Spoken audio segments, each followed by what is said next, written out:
Sir இப்போ இந்த மாதிரி எவ்வளவு மாடுகள் சார் நம்ம கிட்ட இருக்கு? மொத்தம் ஒரு 60-70 மாடு இருக்கும். எல்லாமே அது 3 இடங்கள் எல்லாமே காங்கேய மாடு. நீங்க மாடு நாட்டு மாடுங்கிறது மட்டும் இல்ல, காங்கேயம். ஓ, காங்கேயம் மாடு. அந்த ட்ரேடு மார்க் தான். Okay okay. இங்க இப்போ இங்க எத்தனை சார் இருக்கு நம்ம கிட்ட? இங்க வந்து ம் 8 9 இருக்கு. இங்க வச்சிருக்கீங்க. மீதி எல்லாம் சேலையூர் அங்க எல்லா பக்கம் ஊர்ல எல்லா எல்லாமே. பக்கம். அதெல்லாம் என் சன்னு வச்சிருக்க போது ஒண்ணா வச்சிருந்தாரு. ஓ, இப்போ அதை வந்து ஸ்கேட்டர்டா ஒரு பக்கம் பிரிச்சு இது எல்லாம் வெற்றி சார் அவருடைய இன்ட்ரெஸ்ட். அவருடைய எல்லாம் அவருடைய.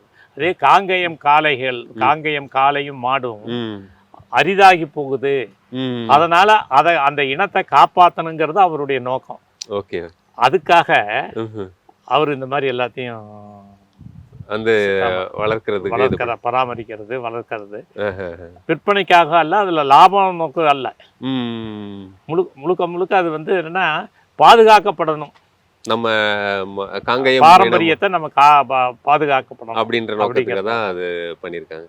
இது எல்லாமே வந்து இப்போ இதெல்லாம் வண்டி மாடு மாதிரியே இருக்கு சார் பாக்குறது. அது காளை.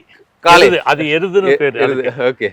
அதாவது ஏர் உலர்றது, ம் வண்டி மாடு வண்டி இழுக்கிறது, அதெல்லாம் வந்து காளை எருது. ம் இது பசுமாடு.